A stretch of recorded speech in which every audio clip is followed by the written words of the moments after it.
Hey guys, I'm Phil Town from Rule One Investing, and today I want to talk to you about the impact the coronavirus has had on China and what effect that might have on the U.S. and on the global economy.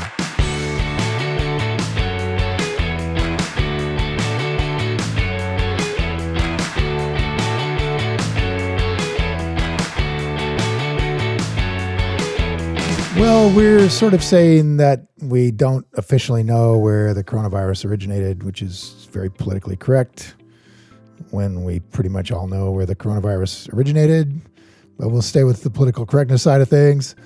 What we can say is that it certainly had its impact first on China, and it had it earlier than us by maybe a lot more time than we even think. Maybe about 4 months before the United States started facing the reality of the pandemic, China was already, fully quarantining.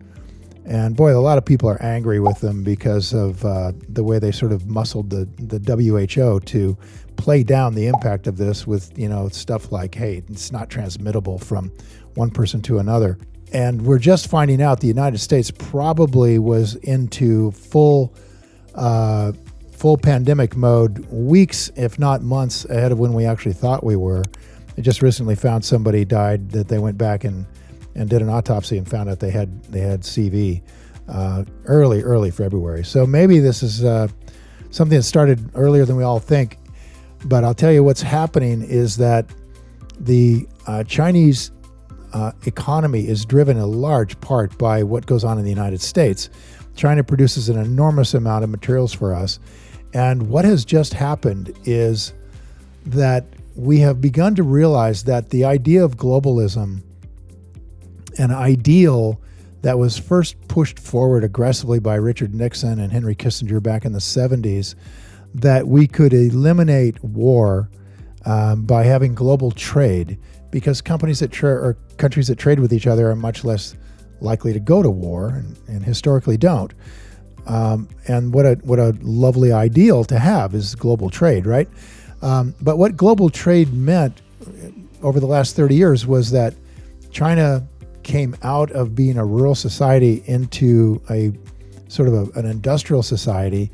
And because it had so much labor at such a low cost, it began to pull in, and with such expertise, it began to pull in an enormous amount of industry from all over the world. And what nobody seemed to think about as they were pushing forward this global idea in every Ivy League college, that lower by having globalism, you get everybody has their own expertise, and if you're really low cost labor, then you're going to do all the labory stuff. What they sort of missed out on a couple of things. Number one thing they missed out on got President Trump elected, and that is and has upset the whole European Union with Great Britain pulling out, is that when you ship jobs to people who are not living in your country, and the people whose jobs you shipped out can't find a new job, you are creating potential massive social unrest and a lot of unhappiness. And we know from the Rust Belt, from the works of a number of documentary filmmakers, that people suffered for decades, who had their jobs shift overseas to cheaper labor that they couldn't compete with. And things got even as crazy as Disney bringing over Indian engineers to replace U.S. Citizens who were making $80,000 to $90,000 a year as software engineers working for Disney in Florida. I think 2,000 of them were replaced by people coming in on H-1B visas and working for $50,000 a year. And this sort of thing doesn't sit well with people if they can't just run out and get another job.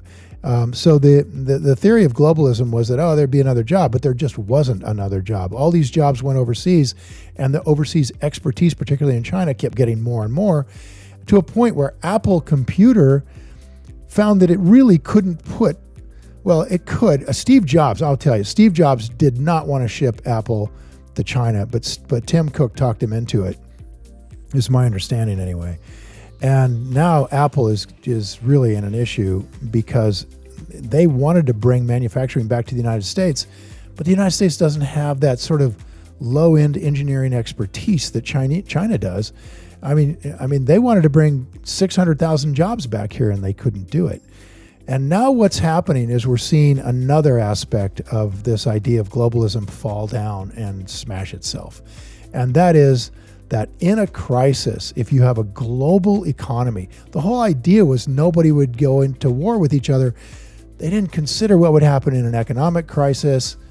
And what happened is every country in the world said, me first. Every country in the world.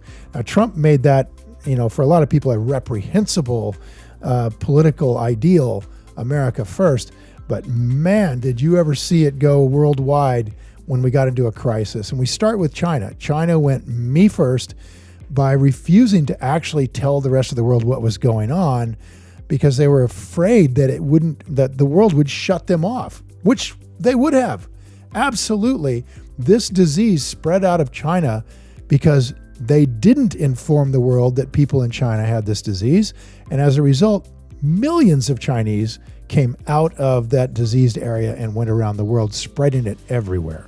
And so this was a huge malfunction on China's part by trying to hide this thing. And now what has happened is that American companies have realized if they have critical materials that they need, critical products that we need in this country, the fact that we went globalist and put those processes somewhere else meant that we were reliant on those countries to stay open. And man, it turned out all of that PPE that we need for our health workers, all of our doctors, all of our nurses, people whose lives are on the line in this pandemic, need protective equipment, right? Protective personal equipment. And they couldn't get it because we didn't have it, amazingly. And we couldn't get it because the pipelines were shutting down. So, man, we just found out something, that globalism is a massive fail when it comes to a crisis. Then all of a sudden, for example, 3M, the President of the United States was pounding on 3M's door, give us those N95 masks that you guys make. And two things were happening while the president was trying to get them to move on it. Number one, they had built these masks over in one place, was in Singapore and in China, and neither country was willing to ship them over here in a timely way. Singapore said, no way, we're not shipping the masks out, we need them here. And then the second thing that happened was that 3M was giving the masks to distributors as part of their distribution contracts, and those distributors were selling them to the highest bidder, regardless of where that bidder was, including companies that were not in the United States. And the governor of Florida was pounding on their door saying, you have to give us the masks down here. We'll buy them. We'll pay whatever we need to pay. And they shipped it other places anyway. I'm telling you, it was a revolution going on there. If you didn't know it, it's going to hit you, because we are going to pull down those supply chains out of Asia for sure, of anything critical. I would be willing to put a decent bet up that they're going to do that through some sort of legislation. That if it's a critical item, if Homeland Security has that industry on the critical industries list, you're going to find those pipelines cut off between here and Asia. We might put them in Mexico, we might put them in Canada, but we're not going to put them in Asia. And that is going to change a lot. It means prices are going to go up. There's going to be stuff you can't get. There's going to be some big dislocation as a result of that. Apple Computer, for example, is now supposed to, how's it going to produce what it needs to produce, right? And it's going to have to bring, if I'm thinking about it and an Apple computer is important to me in my business, do I want them building that someplace else, or do I want them building it where I can get my hands on one if there's a crisis worldwide? And so it's just fascinating. All of a sudden we're backing away from globalism, where every country in the world is thinking, hey, we got to think me first here. And every country in the world is thinking it right now. Now, what does that mean for us as investors? Pretty simple, sports fans. It means that it's going to deepen this recession. It's going to be good in the long run because we're going to be maybe paying a little more for things, but we're going to have those things produced in the United States. And that means money for U.S. workers. And by the way, if you're not sure how that works, just go watch Ray Dalio's Economic Machine video on YouTube. It's about 20 minutes long, where he basically explains something so fundamental. I wish I'd had this when I was younger. And that is that the $100,000 that you earn in your salary, let's say you and your wife, or you by yourself, if you're doing well, that $100,000, you're going to spend it all. And when you spend it all, that's my $100,000 income as another worker out there. So your $100,000, is somebody that you spend is somebody else's $100,000 income. Now, if you got $110,000, then that somebody else is going to get more money. There'll either be more people hired or somebody's going to get a raise. And that goes throughout the whole economy.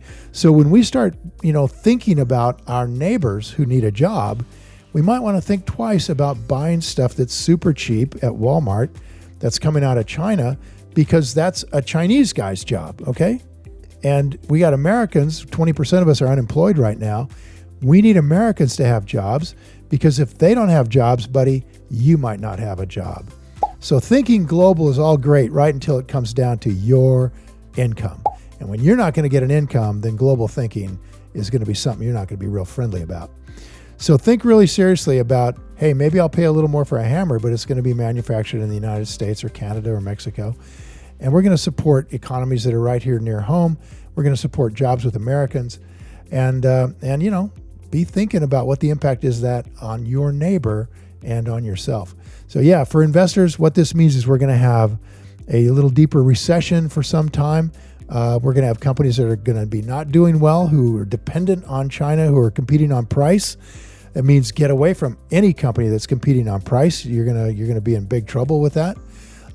You need to buy into companies that have big moats here. This is an indication of how powerful a moat really is here. I would say it'd be a really interesting conversation here if you guys leave a comment about what you think about that. I think I just said some fairly politically incorrect things and some things that are kind of controversial. What do you think about that?